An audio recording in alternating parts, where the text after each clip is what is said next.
Deixa eu contar uma história que o Bruno gosta muito, um exemplo desse de compromisso público e tudo, que é a história da bandeira do Guerra na Selva. Isso é legal. O Bruno Isso sempre é conta legal. essa história porque no Exército tem vários cursos. Um deles é o Guerra na Selva, que é um dos cursos mais difíceis Bem puxado. do Exército e tal.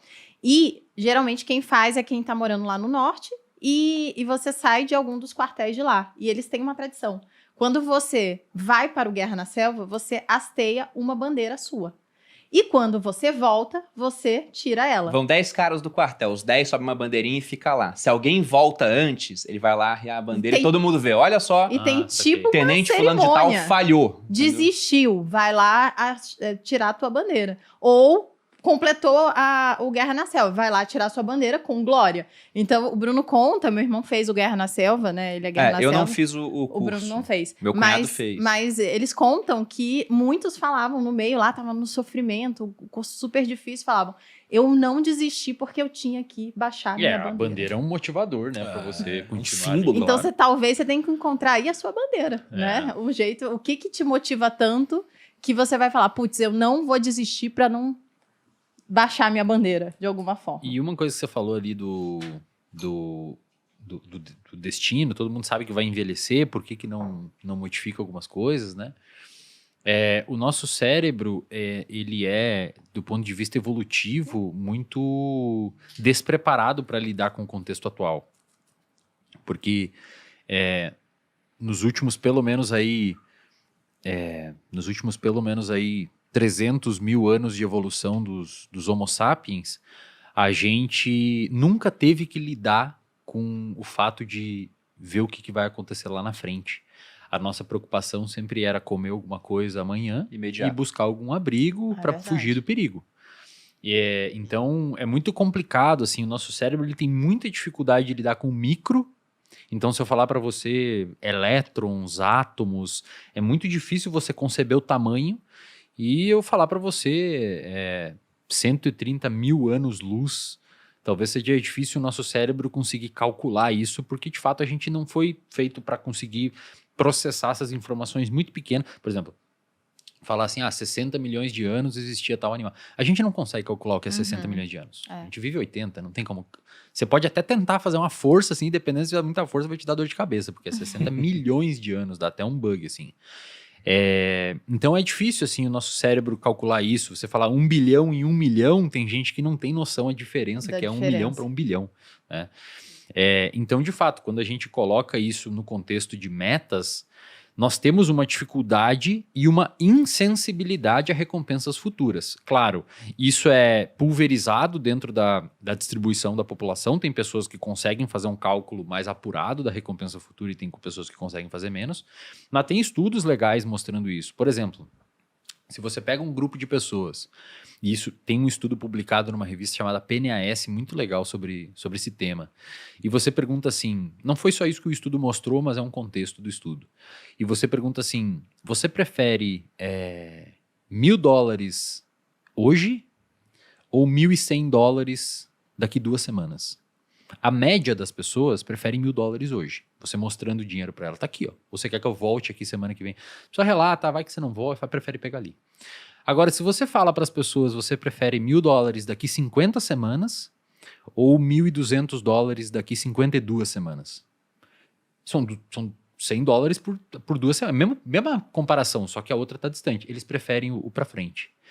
Então, já que eu esperei, vou esperar tudo. Quando tá longe assim, E você não consegue. Eu não vou pegar a recompensa, porque é 50 semanas, então eu vou esperar mais um pouco. O nosso cérebro ele tem essa dificuldade de lidar com recompensa futura. Quem consegue fazer esses cálculos e ajustar, de certa forma, vai acabar tendo uma vantagem na sociedade, porque muitas coisas que a gente constrói a longo prazo, um Sim. doutorado, investimento, enfim... Né, leitura, escrever um livro, concurso. Eu digo que concurseiro é super-herói, porque é exatamente o inverso.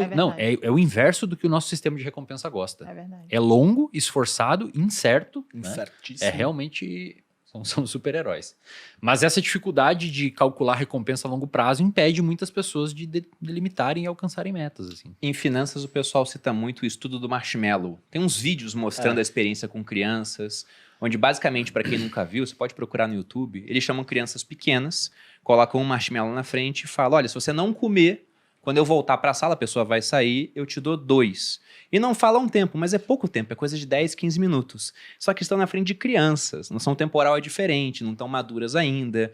E aí eles filmam as crianças sofrendo para não comer o marshmallow. Tem um que cheirava assim o marshmallow, botava lá, se segurava para depois receber E 2. tem uns que comiam imediatamente. Tinha uma que enquanto a moça estava dando as instruções, tá com o marshmallow na boca já. Vocês tinham entendido corretamente. Mas eles falavam, olha, as crianças que tendem a esperar pela recompensa terão um futuro melhor. Porque na vida realmente é isso que acontece. Seria até melhor, mais adequado, digamos assim, falar para as crianças, olha, eu vou deixar um marshmallow aqui. E se você comer antes, ok, mas sua vida vai ser uma desgraça. Se você esperar, você vai se dar bem na vida. Acho que seria diferente o Elas desfecho. não entenderiam também, amor, porque sei. elas não têm a dimensão. Eles acompanharam, na verdade. Esse estudo é bem famoso, foi refeito várias vezes. Eles apresentavam o marshmallow para criança e eles falavam assim, ó, se você não comer, daqui 5 minutos a gente volta e te dá 2. E ficavam filmando a criança. E aí tinha umas crianças que comiam com 1 minuto, eles mediam a latência.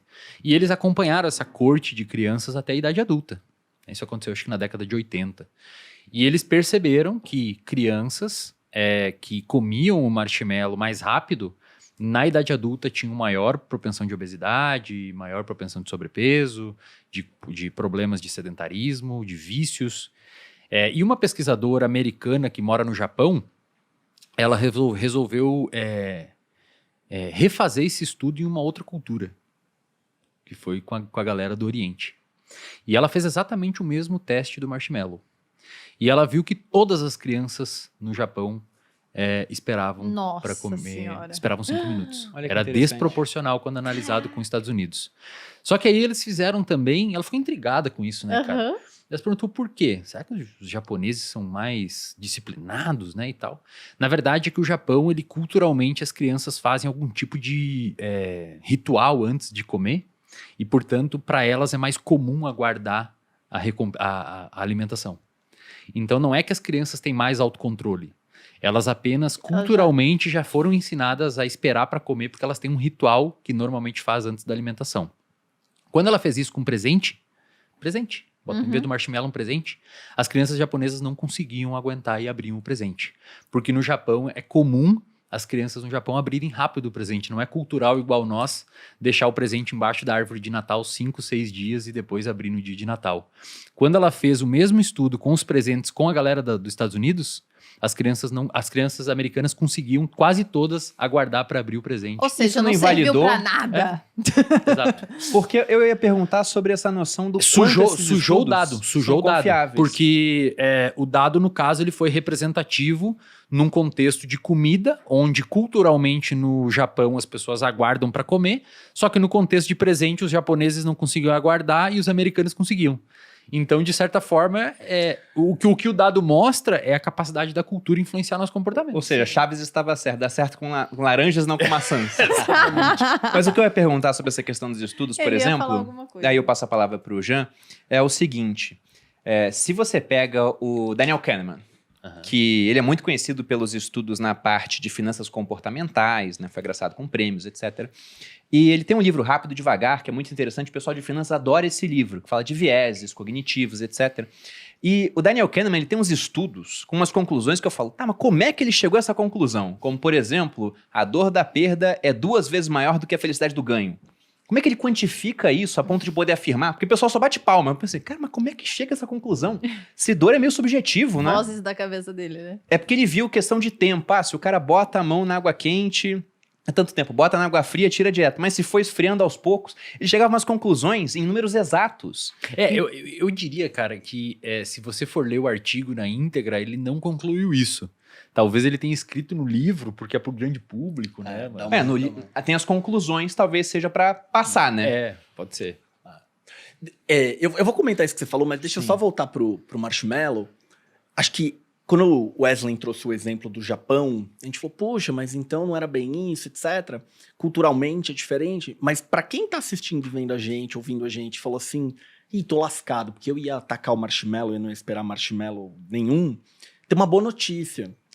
A boa notícia é que esta capacidade de esperar, esta capacidade de autocontrole, ela é treinável, ela é desenvolvível. se é que essa palavra existe. Então, o que eu poderia fazer? Eu posso fazer com uma criança, ou comigo mesmo, que eu aprenda, vou começar a aprender a esperar 1 minuto só. Agora eu vou aprender a esperar 1 minuto e meio. Agora eu vou aprender a esperar 2 minutos. A mesma lógica que o Wesley não aguentava correr 3 quilômetros. Putz, agora eu aguento correr 3. Agora eu vou correr 4. Agora eu vou correr 5. Putz, não tô muito bem, agora eu vou voltar para 4, eu volto para 5, vou para 6, vou para 7. A gente consegue fazer isso com autocontrole. Então quando a gente fala assim, o japonês culturalmente consegue. O que quer dizer culturalmente? Quer dizer que desde muito pequenininho... Ele foi moldado a isso. Ele foi moldado a isso. Frente àquele estímulo. Frente àquele estímulo, ele foi moldado a isso. Então, pra quem tá vendo a gente, falou assim, nossa, tô lascado, eu ia atacar o marshmallow, que nem a criança que o cara nem virou as costas, eu já tô comendo marshmallow. Esta capacidade é treinada. Não é algo assim, eu sou incapaz de esperar, eu não tenho autocontrole. Então, é algo que você precisa treinar. E é por isso, e olha que interessante como isso conecta quando a gente tava falando de objetivos SMART e da quebra de grandes metas em coisas pequenas. Talvez você fale assim, cara, qual é o erro a não cometer, né? Eu sou sedentário há 5 anos, não vou na academia, o exemplo que você deu. Ano que vem eu vou treinar todo dia. Cara, começa 3 semanas e não treina 1 vez por semana. Agora vai 2 vezes por semana. Agora vai 3 vezes por semana. Talvez 3 vezes por semana seja teu número. Talvez não, talvez você se empolgue e você vai 5. Então, é uma coisa de você ir se moldando. Mesmo como você colocou.